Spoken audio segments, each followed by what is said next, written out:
All right, guys. So meet the firms today. I guess for the graduate level, it's not really all that important for the meet the firms because most people in the room already have a firm that they're eyeing or at least have received an offer for. But if you have not, if you're not in that position where you've already locked up your job and you're ready to go for a position, you might want to go visit meet the firms. You might want to do it anyway because maybe your firm is out there that you're going to and you can get some FaceTime into some important people. Now, I say that loosely because some of the important people out there are former students, and so I say important in quotation marks, much the way I put myself as an important person. But unfortunately, can't be able to meet the firms. We've got to actually do some work today because we've got to talk about IT controls. This is kind of the third of the beginning trifecta of really, really dull and tedious stuff. I won't say this is the last of the dull and tedious assignments. I mean, by definition, it's accounting information systems. I think every assignment can be termed that depending on your perspective. But next week will be a little bit more interesting, relatively speaking. There's still a little bit of head shaking that's going to go on with it. But especially with the Excel task that we're going to do next week, it's a little bit more engaging, a little bit more interactive. But it's important information that we get here. So let's go ahead and kind of kick off here. I'm going to take a little bit of creative liberties in this, which is funny because I think I mentioned Bloom's taxonomy. They don't actually include the creative aspect of Bloom's taxonomy on the CPA exam because creative accountant is one that's probably committing fraud. So they discourage us in our profession from being creative. That's it. And so I tried to be a little bit creative on this because it's just really dry otherwise. It's really, really kind of tedious. That being said, I decided I wanted you to start out with the CIO Wiki entry on IT controls. And I like this diagram, but it's really hard to interpret. And I'm going to readily admit that if you were able to go back, I've got them all on LinkedIn now, but if you're able to go back on YouTube, my explanation of this diagram in prior class sessions has been left lacking. So I thought about it quite a bit last night and quite a bit this morning. I think I've got it down. I think I've got it down about how we're going to focus on this, but it's somewhat intuitive, but the double y-axes kind of create a little bit of problem. So we kind of need to go into a little bit of depth on this and talk about what this represents. Now we're not going to talk about each individual component just yet because that's one of your later questions that I had you answer as a group is to try to identify the role, focus, and guidance. And that was kind of something you did for each of these. So I want to talk about this at a very general level, what each of the axes represent. Now, because this is one of those things that is very difficult to understand, and it's difficult, if it's difficult to understand, it's difficult to teach. That's kind of a general maxim. So if I find something difficult to teach, you all know by now what I do with it is that I try to use an analogy. And what is my favorite analogy? Food. And I'm going to warn you, this is not the first food analogy that you're going to have today. So you may have to leave class today afterwards, and you may have to go get a snack. The good news is I know where a snack cart is. Okay, I know where a snack cart is, and Kirsten's been keeping it well stocked. So kudos to her. That being said, let's go ahead and dig in. So I want to apologize first of all for this first image because this is the image I want to do. I have adapted this like twice now and added additional diagrams to it, and for some reason the files that I keep making just keep getting lost. So this is not the full diagram, but I'll explain. All right. So I'm a big fan of food just in general. You all know that. I talk about it all the time. One of my guilty pleasures is to watch YouTube food channels. All right. And there's certain ones that I really enjoy. Like there's a wide array. Like I enjoy Josh Weissman's channel. He actually does pretty good stuff there. And then there's kind of the generic cooking channels. I even, as weird as it's going to sound, me talking about cheeseburgers, I frequent some vegan channels. Okay. And if that goes to my evaluation, it goes into my evaluation. There you go. But my favorite ones are kind of in this range, and I just talked about vegan channels. That you'll notice up there I've got Guga Foods. Has anybody ever heard of Guga Foods? By the way, it is grilling steaks. That is the focus of that particular channel. Talk about how to best grill steaks, and so I've had some former students that were really big on grilling, and they would have just loved this channel. They said they say they do love this channel. And then we've got Binging with Babish. That one's a little bit more common. Have people heard of that one? So it's a YouTube channel that was started about 7-8 years ago by a film producer named Andrew Ray, and he started going to YouTube, and he actually created this alter ego called Oliver Babish, which didn't last long because the internet being the way it is, they figured out who this guy was, and he started just going by his regular name. But he still uses Babish as the pseudonym for the channel, which is weird. And his thing is that it's expanded since then. The channel is really, really massive now, but his original routine when he started the channel was that he did dishes that you saw in TV shows and in movies and tried to replicate those. Some of them are pretty straightforward, and some of them are really, really exotic. He's even delved into video games and done some video game food. Like he had an entire special on The Legend of Zelda: Breath of the Wild, where he made food for that. So, and one of them was actually, a couple of them were actually over a campfire. So that was a real traditional sense. Anyway, I'm getting distracted. I should stop. Then we got You Suck at Cooking, which is more of a parody channel. It doesn't actually, it's not really a cooking channel per se, as much as making fun of cooking channels. But and then there's supposed to be one right here. It's a big oval right here, which I swear I've created multiple times now, and it still just keeps disappearing. It's called it's America's Test Kitchen, which is kind of a traditional traditional channel that if you want the information about how to create dishes. I discovered America's Test Kitchen because I was trying to replicate a recipe from when I was in my PhD program at Oklahoma State University. There was an Asian fusion restaurant that I used to go to that made this dish called 3-cup chicken. And the reason it was called 3-cup chicken is it used 1 cup of 3 different sauces. All right. So I tried to replicate that. My dish is pretty good. It's definitely not what I remember from the old restaurant. I'm still working on that. That's what I was trying to do. And basically, what you can imagine, if you want to draw this in yourself, you can imagine like this big oval right here that's kind of taking up this space right here. But what does this represent? What is this dynamic? Why did I waste your time talking about food channels up here and going into detail? And the answer is I wanted to kind of give a basis for evaluating the frameworks through this context. So let's first of all talk about the easy one to understand, and that's the x-axis. All right, and the x-axis is the scope of coverage, and that's going to be what kind of range does it have with respect to the topics that it covers. Now, this is a bit of a misnomer. I say this, I'm binging with Babish, because it actually, with respect to food, it covers a wide range of food, but the topic area is almost entirely restricted to pop culture references. Early on, it was specific to TV shows and movies, and now it kind of expanded out to other pop culture things like video games, but for the most part, pretty narrowly contained. And then what did I say about Guga Foods? Guga Foods is steak. All right. Does he do a few other things? Yes, but for the most part, it's kind of contained with steak. Whereas You Suck at Cooking, and then this oval that does not exist that you can imagine right there. Use your imaginations right there. Those are much broader. Those cover a wide array of topics. They cover a lot of different cuisines, a lot of different types of food, a lot of different cooking methods. So that would be kind of how we would envision this with respect to the scope of coverage. All right. Now, the difficulty comes when we start thinking about the y-axes, all right? And these are a little bit more challenging with how we actually consider those. So I want to spend just a brief amount of time talking about this because it's depicted in the words that I had you use, but what do those words actually mean? And the answer is, when we talk about the what, we're talking about kind of the conceptual level at which the information operates. Now, if we think about something like Guga Foods or You Suck at Cooking, which are fairly high up here, they don't provide a lot of detail. They're more kind of just giving you information or giving you high level information, not a lot of detailed information about that. That being said, it's very high concept, but there is a lot of detail associated with Guga Foods, whereas You Suck at Cooking, there's just very little detail, which I'll talk about what the difference is in just a second. Benjamin Babish is a little bit lower on the what spectrum, which means that it goes a little bit less conceptual and more about kind of practical applications of information.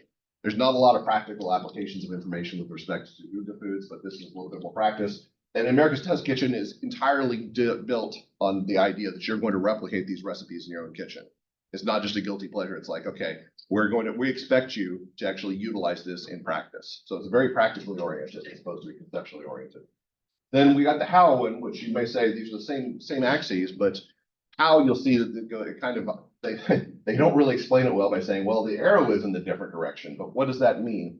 And that's actually the width of the oval, or sorry, the length of the oval. So we talk about a very narrow oval, a very small length of oval. That's the volume of detail that they're providing. So if I'm talking about like You Suck at Cooking has a very short as far as length, very wide because it's got a lot of different topics it talks about. But the actual information, the volume of information provided is very limited. They don't provide measurements. They don't really tell you what the procedures are they're using. On the other hand, Binging with Babish tells you the measurements, gives you exact measurements of what you're going to be providing. It actually does it in metrics because I think you used to do it in American measurement systems, but let's be honest, the American measurement systems is weird. We're the only people in the entire world that does it. you watch the Nate Bargatze SNL episode, it's because of freedom. That's the reason why we use different measurement systems. He provides a lot of detail, a lot of context for each of the recipes so that people can replicate it. So is there a relationship between these axes? The answer is yes, but there's also a separation because, again, this is more about the intention, this is more about the application. And so that's how we would interpret that. Okay, with that, with my misdrawn image that I've used, I'm really excited because I'm finally going to have a full image, and I, again, just disappeared. Let's go back to the original image that I had you interpret. And so we can kind of interpret this pretty easily based on this. So let's just go ahead and talk about the scope of coverage. When I say COSO, when we say that COSO has a very, very narrow or very wide scope of coverage. Very wide. It covers a lot of different things. It covers a lot of different areas, okay? And you'll notice this is kind of similar to that You Suck at Cooking channel that we were just talking about. It covers a lot of different topic areas, which is intentional, but it's very high up on the graph. And you'll notice that the length is not very, very much. So what does it tell you? It says it's very wide, but the information that's provided tends to be very conceptually oriented, not practically oriented. More importantly, it doesn't give you a lot of guidance of how to apply this information. There's not a lot of detail associated with it. Let's contrast that to something like ISO or ISO 27000, the ISO 27000 series. So this one's not nearly as wide. It deals with one topic area, which we're going to talk about in a little bit. One topic area is kind of its focus, but the information it provides on that is a lot more practically oriented, a little bit further down on the graph, and they provide a lot more detail with respect to that topic area. So that's kind of how we interpret this graph. And we're going to come back to this because this is one of those questions that I think is really important to be able to delineate between all of our different functional areas or different conceptual frameworks. All right. According to the wiki, there are two significant elements of IT controls. Provide an example of each of these. All right. So let's just go ahead and let's start out with questions. So John, your group is up first. What are the two elements of IT controls? Two elements: automation of business controls and control of IT environment and operations. Right. So automation of business controls and the control of IT environment and operations, which these are things that we're familiar with. We haven't really delineated these as two important components, but everybody's kind of familiar with these concepts before. Let's go into a little bit of detail and talk about why these are so important. Now, automation of business controls, that kind of is something that we kind of take for granted. We take for granted that a lot of organizations have these automated controls in place. And I would argue that if we're talking about really large organizations, the majority of their controls are automated, which makes sense because a majority of the transaction, that there's going to be such a massive amount of transactions that you can't have a manual control in place for every transaction. Now, let's distinguish this from something like a small organization. When we say that someplace like Greek Cornerios has got a wide array of automated controls in place, probably not. I would argue they probably don't have any automated controls in place. And if you've been in there, it's an old shack. It's basically kind of it was like one of those prefab buildings from the 90s is kind of what I would guess in there. So it's probably been there about 30 years. There's not really any technology to speak of. They have an old school fryer system. Their cash register is even something you'd see probably from 20, 30 years ago. So it's very, very hard to implement automated controls when you don't have an automated system in place. Now, contrast that to someplace like Walmart. Does Walmart have automated controls in place that you can identify? Yeah. So, I mean, we could all probably make a lot of fun and say, well, yeah, automated controls, but they're susceptible to failure because people steal things and they make us check our own stuff out. So ignoring that, okay, do they have a lot of automated controls in place? The answer is yes. They do try to make sure that because they can't check every single transaction, that they do have something that's kind of a redundant check on that. Now, using that as kind of our template, I wanted to walk through an example. And this is not as practical, but it's trying to get you to think about how we would consider IT controls kind of from the perspective of our automated controls from our own personal perspective. So remember, I said I was going to do more food talking, so we're going to talk about cheeseburgers now. By the way, I met with one of the Meet the Firms students, or Meet the Firms, not students, a former student, one of the Meet the Firms representatives, who was a former student of mine. Had dinner at Seabreeze last night, so I did have a cheeseburger before I presented this. So this is well timed. But we're going to go back to the old school cheeseburgers, back to the ones that I made in college. Okay, and those were not nearly as good as the ones that I'm able to buy now, but they were a lot cheaper back then. So that's the change. So what is it you need if you're going to buy cheeseburgers? Well, there's some things you have to have. You got to have your hamburger buns. You got to have your cheese singles, American cheese singles. Okay, you may argue, Dr. Barnes, I prefer Swiss or I prefer cheddar. American is superior because it does not split when it melts. All right, that's Ray Fiennes from the menu. Okay, go check it out. That's an actual quote from the movie. And then hamburger meat and French's yellow mustard and pickle chips. That's basically all I did back on those old burgers. You know, you may like a lot of accoutrement on your burgers, and I'm with you on that. Now I kind of eat like lettuce, tomato, sometimes grilled onions. I'll throw some other stuff on there. But back then it was kind of basically trying to keep it minimal because that's all I could really afford. And also I didn't put it up here, but just here's key, just a little tip for you guys. Lowry seasoned salt. Okay, Lowry seasoned salt's good stuff. All right.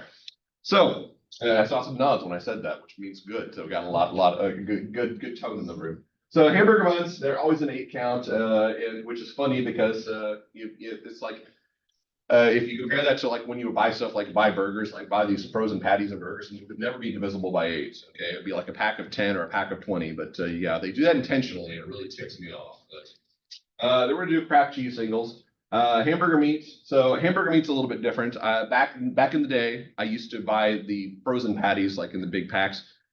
For this intention, for this purpose, I had to go with fresh meat because it does the analogy doesn't work if I don't. Okay, so what do we know about hamburger meat? When you go and you buy it and you go to the scales and you ask, okay, I'd like 3/4 of a pound of hamburger meat. And why is it 3/4 of a pound? Okay, the best burger ever invented all time, say 1/4 pound. You're going to eat 3 cheeseburgers over the course of a week. Okay, too much. Any more is too much. Any fewer is not enough. Okay. So if you're going to eat 3/4 pound cheeseburgers, so that's 3/4 of a pound of meat. It just makes perfect sense. Okay. So you're going to get 3/4 of a pound. And you need to know, what is this going to be? What is the amount of the item going to be? So there's actually a couple of automated checks that are implicit here. First of all, they've got to weigh the meat. They've got to know exactly how much they're charging. Plus, they have to know what is the product they're charging for. You notice they type in a code, and that code is usually assigned with what particular item. That's going to be another 2 controls that are in place: weighing the product and making sure that they type in the correct code. Unless you've got somebody on the inside that can type in a different code for something that's cheaper, and I'm not gonna say that that's ever happened, but you know, that's a possibility. It's a possibility. You know what I'm talking about.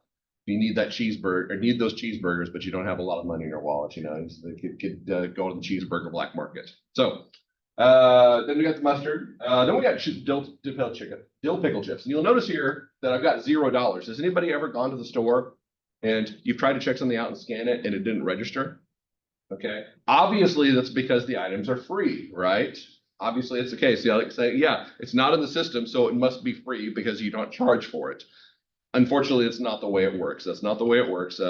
When you go and you buy it and it doesn't scan in, what usually happens in that situation? Does anybody, when you experience that, do they say, let me run and go check that real quick and then bolt from the register and sprint away?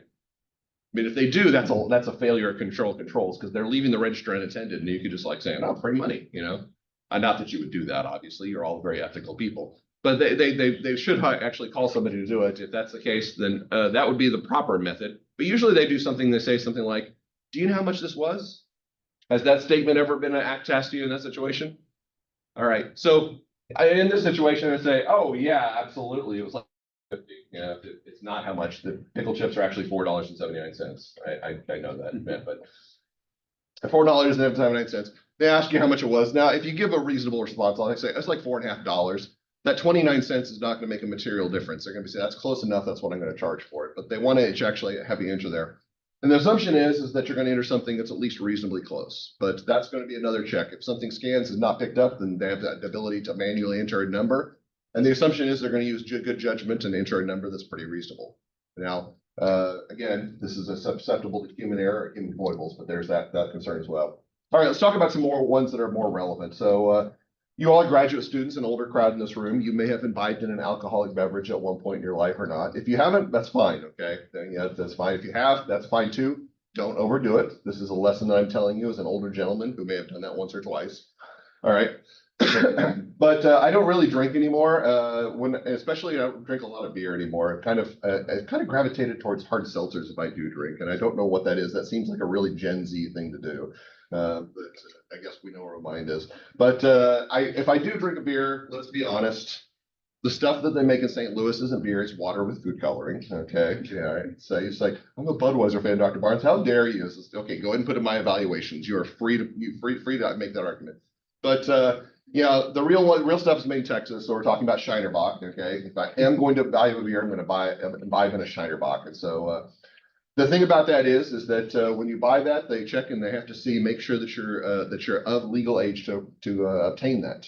Now, for pretty much everybody in this room, they will ask you for something. They will ask you for some photo identification to make sure that you're old enough to purchase that. For me, they basically just type in a date that kind of they know is going to be correct. So for me, it'd be like 1/1/1900. Yeah, and yeah, that's going to be to approach. By the way, we talked about this in other classes. You know that that date field is just a numeric conversion of, or just a conversion of numeric integer. So it starts at this date, January 1st, 1900. This is day one, and then every single day adds another number on there. The interesting story is that you can't actually type dates into Excel that are before the year 1900. Did anybody know that? Well, now you do. So that's not going to be on the quiz, by the way. This would be fun if it was, but I thought that might be kind of an interesting little tidbit.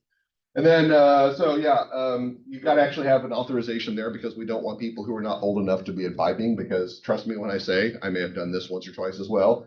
At a certain age, you're not mentally capable of being able to handle the responsibility of drinking alcohol, okay? And the people who actually let me have alcohol at that age, they didn't do a good thing. They didn't do a good thing. So I want to make sure people are at a certain age. Then finally, we got something on here, a Visa gift card. So I bought a Visa gift card for somebody because they did a great job with their presentation, I guess. We'll say that. So this is an interesting one. They say they have to enter supervisor's initials. Now, why is that the case? This is an interesting separation that we've talked about before. So whenever you actually scan the gift card, you're in the process of recording the transaction. But there's also an authorization step when you buy a gift card saying, how much is it selling it for? This needs to be approved.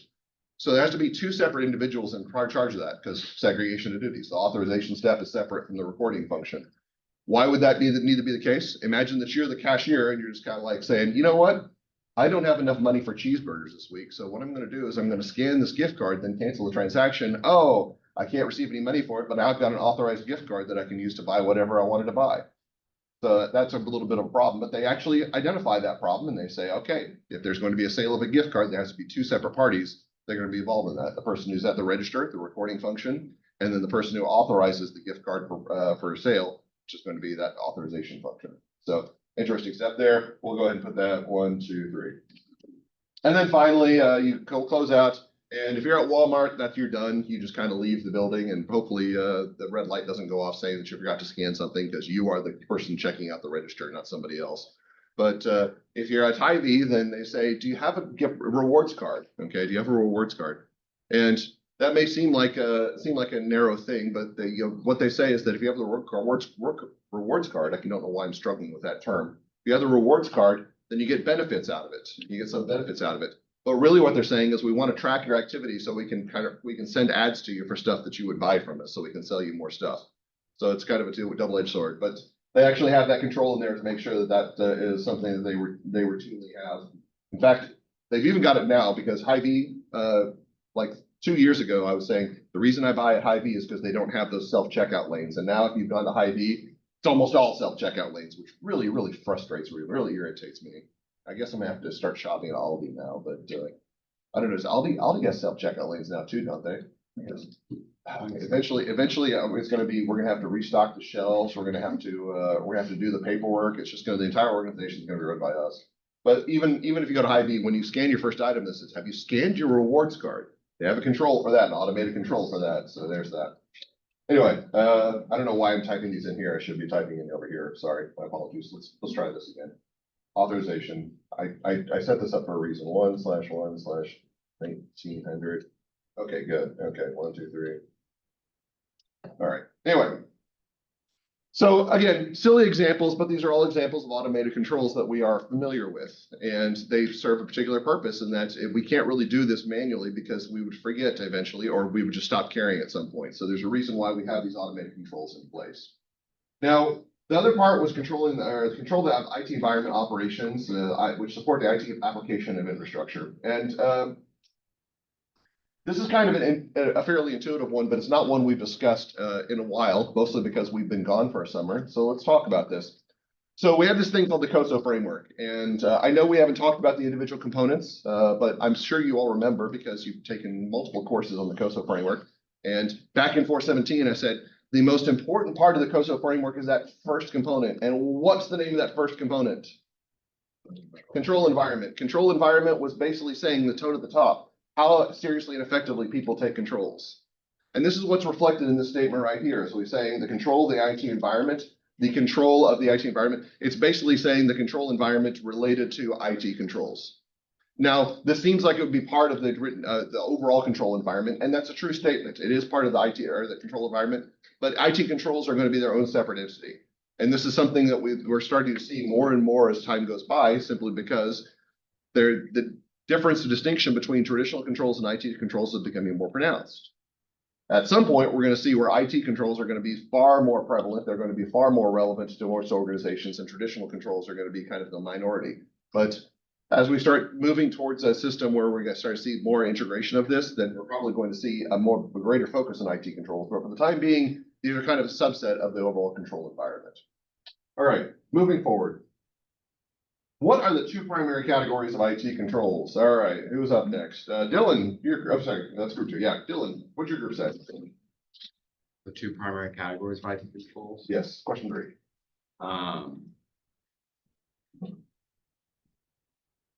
We said the IT general controls and the IT application controls. Yeah, so IT general controls, or you can call these access controls, all right?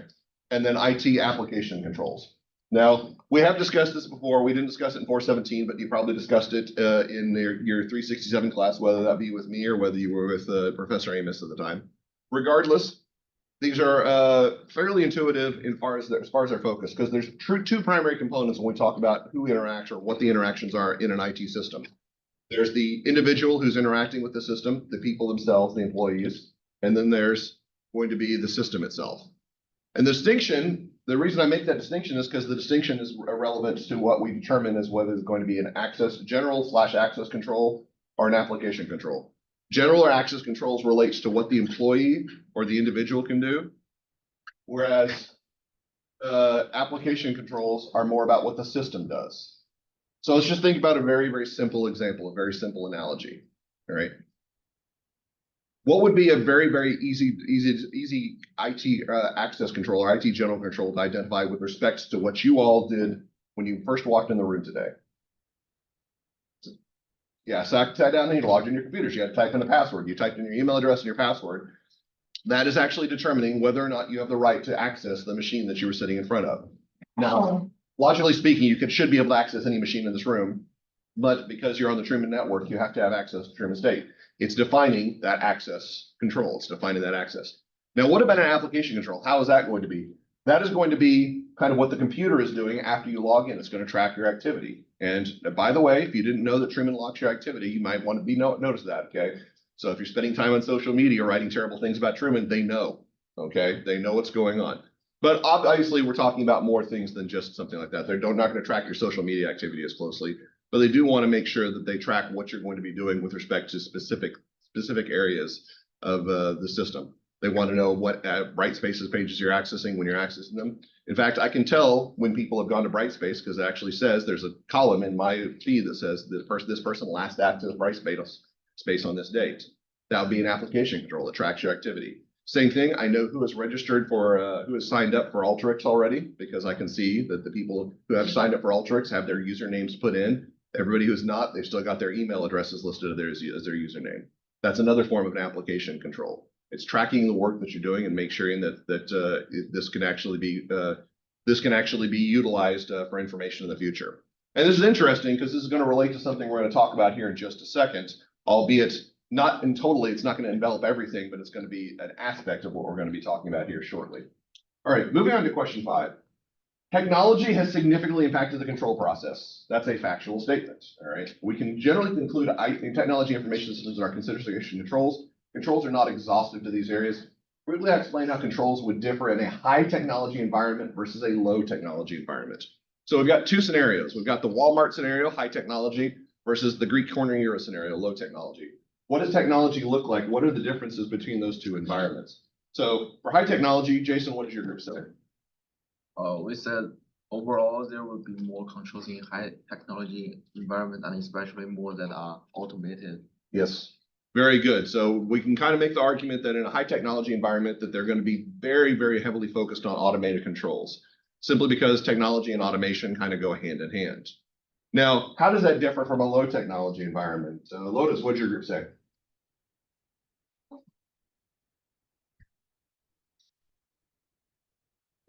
You said our answer doesn't really line up with how you read the question. Okay, sure.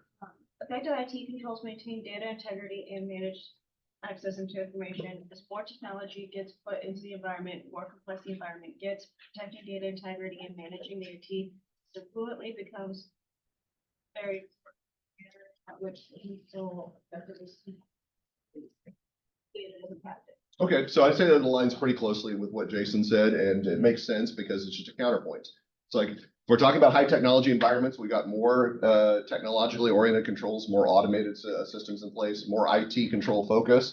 Talking about low technology environments, it's going to be more of our traditional view. It's about that people are kind of what drive the controls. Now, is it fair to say that when we're talking about automated environments, that people have no effect on controls? So if I make that statement, I say, we're talking about automation, so the employees cannot affect controls in any way, shape, or form. The customers can't affect controls in any way, shape, or form. Is that a fair statement? Or are those fair statements? Probably not, because even in automated environments, we know that the people are going to are going to have an effect. They're going to have an imprint on what's going to happen. But when we think about what is driving the particular controls, depending on high technology versus low technology. High technology is generally going to be the system, versus low technology is usually going to be the individual or the people that are associated with it. Now, we're going to kind of continue on this path. It won't seem immediately obvious, but we'll get to that here in just a second. So the wiki identifies events surrounding the passage of the Sarbanes-Oxley Act of 2002 as a catalyst for improving IT controls. Would you say that IT controls are primarily preventive? By the way, I've said this before. I know it make you cringe because I like to use the word preventative. I don't know why. I probably should just say preventive, but I like preventative better. Same word, it doesn't really matter. Or detective, choose one, okay? And then provide a justification for your answer. So I put you in a situation, you weren't allowed to say, well, I think it's a little bit of both, or you couldn't even say it depends. I told you to choose one, okay? I told you to choose one. So let's see, Kyle, choose one. We said it's preventative in nature. Okay, what's your justification for that? When you kind of look at IT controls, it's to make sure bad things don't happen, not to find out when the bad things did happen. Right, and so when we talk about IT controls, I think IT controls, we can largely argue that IT controls are going to be more preventative and focused. Now, let's think about kind of some IT controls that we've already talked about. We talked about the employee access to the system because we're talking about general and access controls. That was our first example. And we said, you sit down and you log into the computer.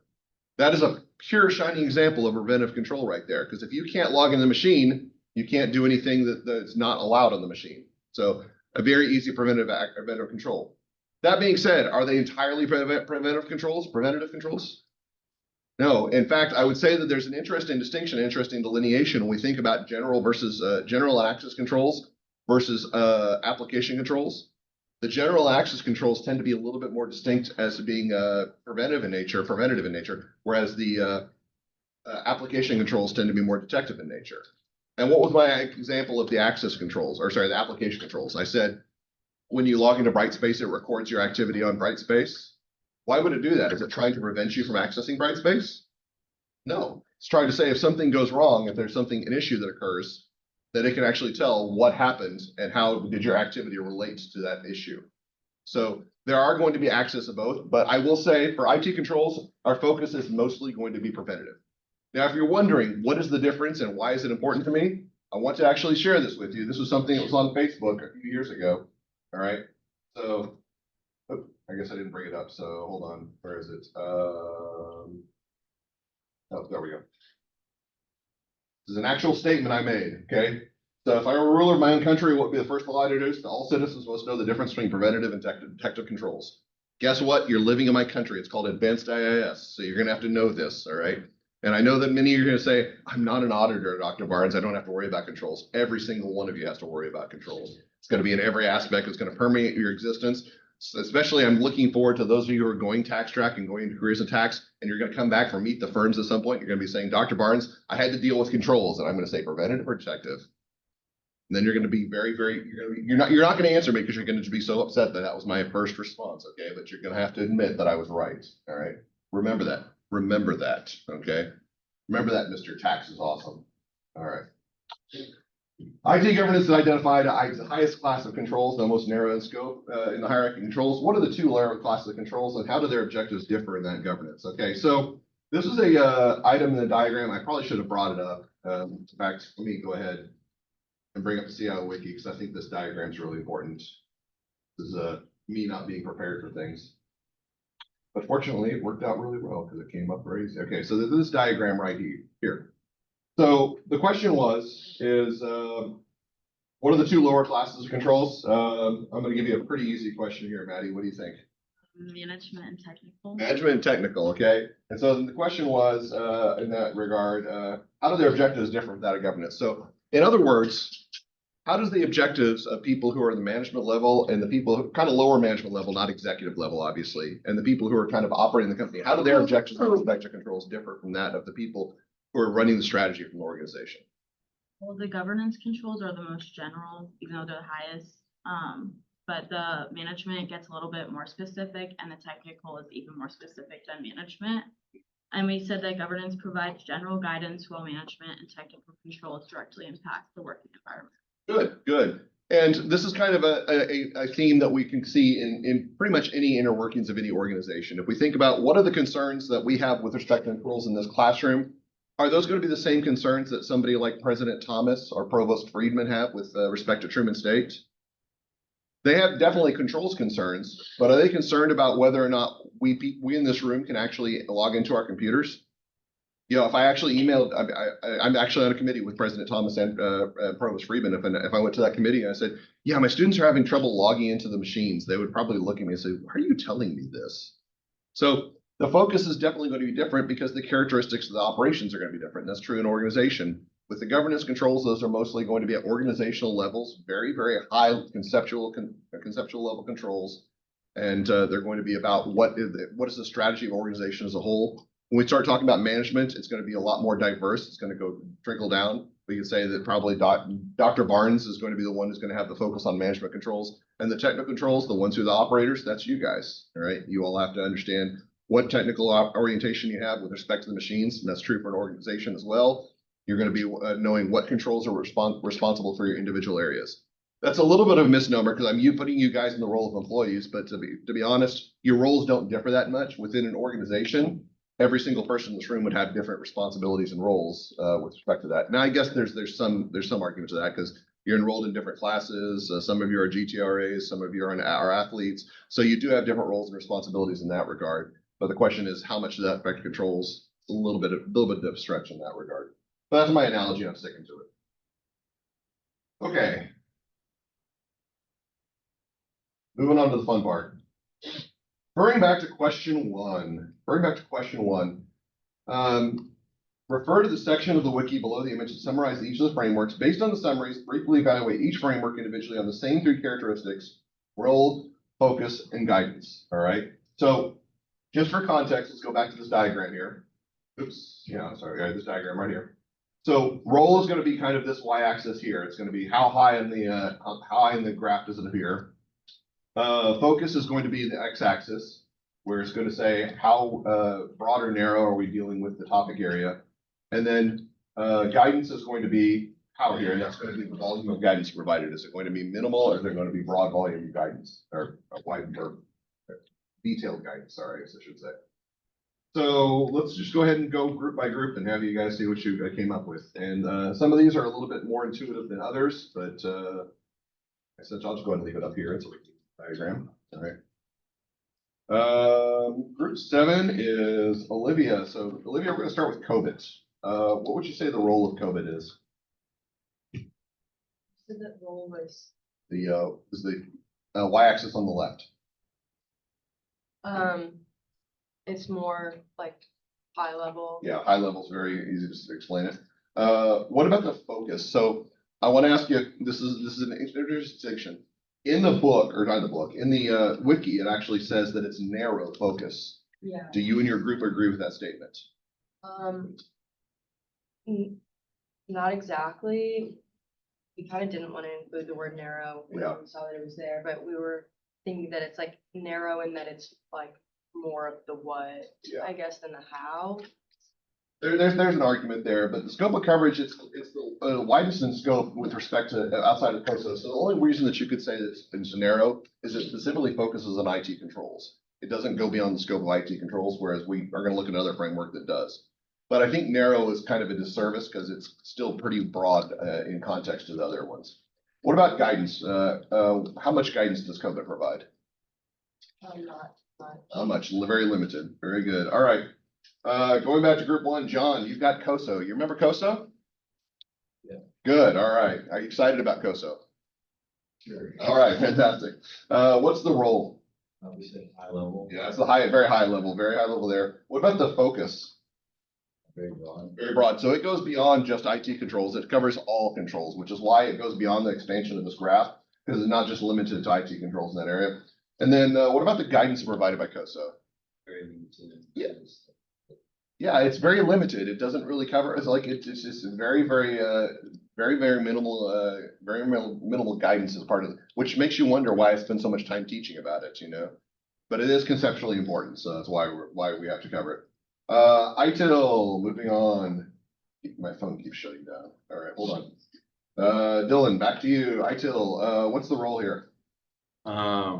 We set out a broad goal or like a. I think So we- the I think role we- is going to be on the what here? Would you say that it's going to be high level or specific? Give you a choice. Yeah, it's more specific, definitely more than COVID or COSO. What about the focus? Focus the how or the, Focus is the scope of coverage right here. Yeah. I'd say it's more specific than. Yeah, it's somewhat broad, but it's definitely not as broad as COSO or COVID. We're starting to get a little bit more starting to get narrowed in on what it is that we're focused on. So I'm gonna ask you this question, but what does the ITIL cover? What's the topic area for ITIL? Like IT service management. Yeah, IT service management, very good. And then the guidance that's provided? Um, So limited or detailed? Yeah, definitely more detailed than COSO or COVID, okay? Maybe still not as much as ISO, but it provides, again, that was kind of the distinction we made between COVID and ITIL is that COVID is going to be very conceptual, whereas ITIL is going to be, very detailed in saying it provides us the how and provides us more information about what needs to be done in different situations. Or sorry, how we're going to do it. I don't want to distinguish this from the what, but how to actually perform specific tasks. All right, ISO 27000 series. Going back to Jason, what's our role here? Yeah, it's a lot more specific than COSO or COVID. So yeah, and then what is our focus? IT security management, Yeah, and would you say that's broad or narrow? narrow. Narrow, okay. IT security management, IT security management definitely a narrow focus. And the guidance, would you say that is limited or detailed? Very detailed, yes, very detailed. And then we have ISO 9000, which is not one that we talked about yet, but was in the diagram. Lotus, what is did you identify what the topic area that's covered by ISO 9000? The quality management systems, okay, which is going to come up here in just a second. It's the only reason I bring it up. But what would you say the role is with respect to ISO 9000? Say high level or specific? I'd say it's pretty specific. It's definitely going to be more specific within COSO or COVID. What about the focus? Broad or narrow? Yeah, it's definitely narrow. In fact, it's probably, with the exception of 27,000 series, the most narrow of the ones listed. And what about the guidance? So that's the length of this oval. Would you say that it's limited or detailed? It's very detailed, very detailed. ISO standards are going to definitely be detailed because they are more about the actual application of procedures and policies within an organization. So anything we try to see ISO, then we're going to think detailed. All right, well, that was fun, but we're not done yet. We're not done yet because I gave you a list and I said which framework would be most appropriate for use, which is why I wanted you to define what each of these were listed up to. So let's see if we had you on this. All right. So moving over to Kyle. Kyle, we're gonna align IT services with customer business needs. What framework would I need for this purpose? ITIL is definitely correct. What about implementing managerial processes that ensure properly quality control? Maddie, what did you got, your group identify for that? So 9,000. Yes, that's the one that we haven't talked about when we talk about quality control. That's why it was important to know that that was what that was specifically related to. Managing risk and maintaining the security of IT systems. Olivia, what's your group say for that one? So, So it's specifically to IT systems, because if it was COSA, we wouldn't be talking about IT controls, so. So the word security and IT are kind of a big key there. Implementing an ISO 27. ISO 27000 series, yeah, I knew you'd get there. It's information security management system, yeah.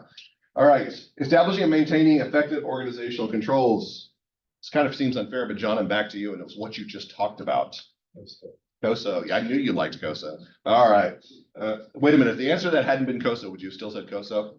Probably, all right. Ensuring that your IT system complies with appropriate standards and policies. Dylan, what's left? COBIT, yes, okay, so I'm more about IT system controls, but at a very broad level. All right, last question is I had you watch the video in question 4, which is a video I tried to show earlier in the semester, but I couldn't. But you guys got to watch the video. It indicates IT governance frameworks from question 1, along with the other few we discussed, are frequently used in unison when implementing IT organizational policies. What does it imply about the nature of IT controls for large organizations? The answer is, if we look at that list that we just talked about in question 9, could these all be risks that an organization could face? What do you guys think? Feasibly speaking, it could be, I'd say these are risks an organization face and are issues an organization face, maybe not risk, but these will all be issues an organization will face. And we said that they need different frameworks to address each of these issues. So if we talk about a really large organization, they're probably going to be facing different issues, different risks associated with these particular concerns. They probably need to have protocols in place to be able to answer those. So what is going to be the kind of the takeaway? The larger the organization, the more frameworks they're going to have to need. Now, it's important to note that the reason that these frameworks do not overlap is because we don't want redundancy in the adoption of the frameworks. Is there going to be some overlap? Naturally, they're going to be dealing with IT controls, and there's going to be some things that are natural. But the whole point is we want as minimal overlap in these ovals. You know, I know you're probably familiar with Venn diagrams. You're like, I love the overlap in Venn diagrams, Dr. Barnes. And for a Venn diagram, that's great. Okay, you can identify the place of most efficiency. But for this diagram right here, we want the minimal amount of overlap there because we want each of our frameworks to cover a distinct focus area. And that's why this is such an important concept. All right. Hope you enjoy the rest of your day. Have a good weekend. I'll see you all on Monday for testing IT controls.